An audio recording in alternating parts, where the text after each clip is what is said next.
장기윤이 결국 큰 폭탄을 터뜨리고 말았습니다. 하지만 그것 때문에 장기윤이 비극적인 결말을 맞게 된다는 소식이 전해졌는데요. 이번 영상 끝까지 봐주시면 우아한 제국에 대한 재미있는 이야기를 즐기실 수 있으실 거예요. 장기윤은 정우혁과 빛나가 서로 이복남매라는 사실을 폭로하고 말았습니다. 정우혁을 괴롭히기 위해서 정우혁이 숨기고 있었던 비밀을 폭로해버린 거였죠. 그런 사실도 모르고 정우혁을 좋아하고 있었던 빛나는 장기윤의 폭로에 그만 혼절을 하고 말았는데요. 장기윤은 자기가 정우혁한테 시원하게 한 방 먹여준 거라고 생각했지만 조금만 지나면 자기가 자기 무덤을 파고 말았다는 사실을 알게 될 것 같습니다.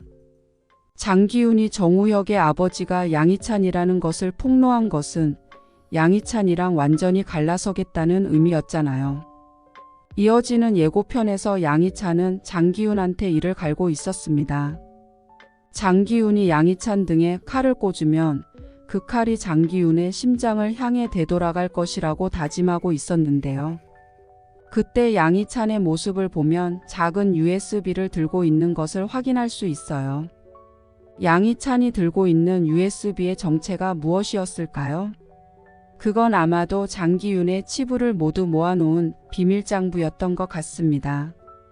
정우혁이 양희찬한테 자수를 하라고 하면서 요구했던 게 장기윤의 더러운 악행이 담긴 비밀장부였잖아요. 그걸 파일로 만들어서 USB에 보관하고 있었던 모양인데요.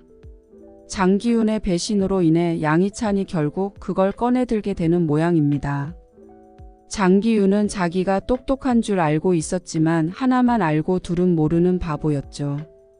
장기윤은 이번에 서희재의 정체를 의심하기 시작하면서 자기가 정말 머리를 잘 굴린다고 생각했어요. 그게 장기윤의 방심을 불러온 치명적인 행동이었는데요. 탁성구는 장기윤한테 서희재가 수아와 친자 관계가 성립한다는 검사 결과를 내밀었습니다.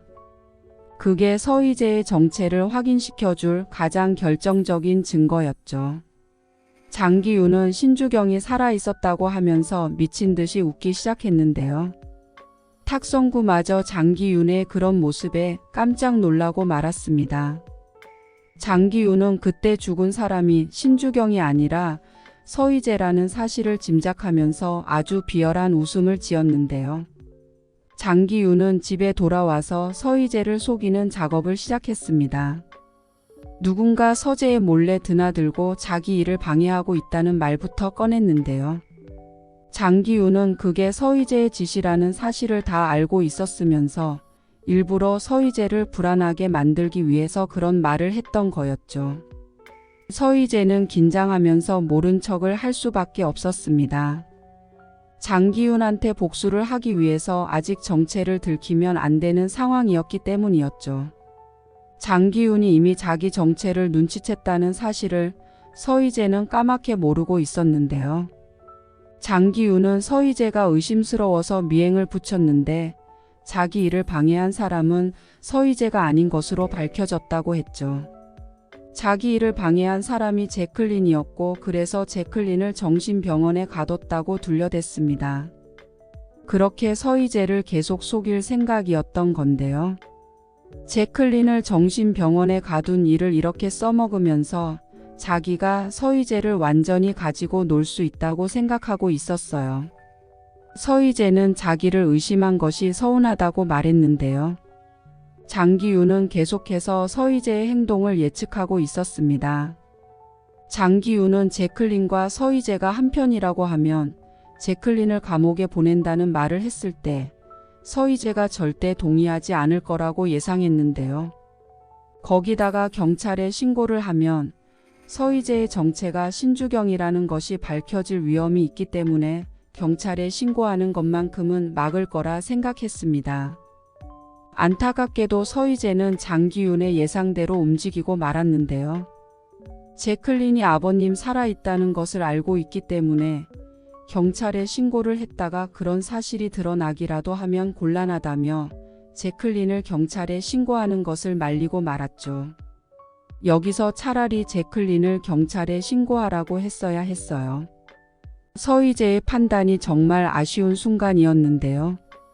제클린을 경찰에 신고하라고 해도 장기윤은 절대 제클린을 경찰이 신고를 할 수 없는 입장이었잖아요.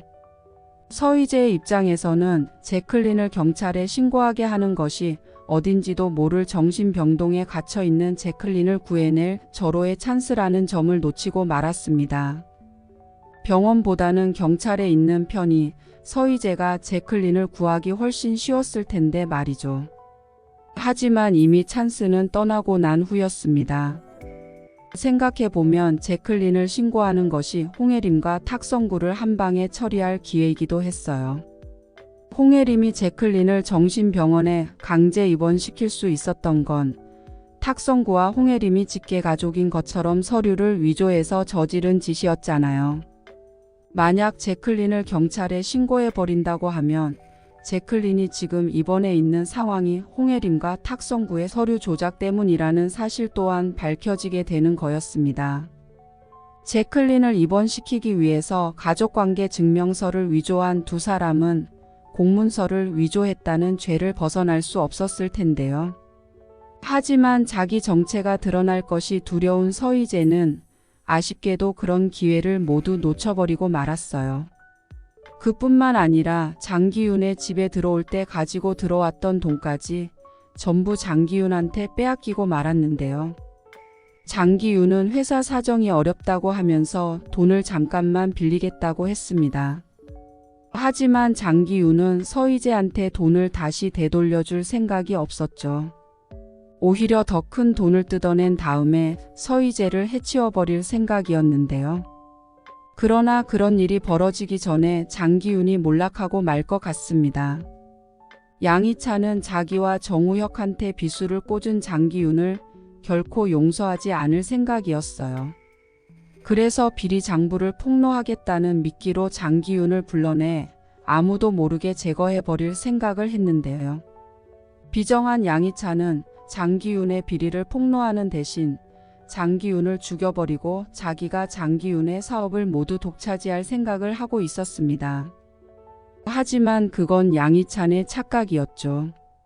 장기윤도 마지막까지 격렬하게 저항했고 그러다가 두 사람 모두 죽음을 맞게 되는 결말로 이어질 것 같다는 생각이 드네요. 악행을 저지르는 인간들의 말로가 얼마나 비참한 꼴인지를 장기윤과 양희찬의 결말로 보여줬으면 좋겠습니다. 이 이야기는 개인적인 상상력을 기반으로 쓴 것이기 때문에 앞으로 밝혀질 진짜 내용과는 다를 수 있다는 점 미리 양해 부탁드릴게요. 이번 영상 재미있으셨으면 구독과 좋아요 부탁드립니다. 구독은 저에게 큰 응원이 됩니다.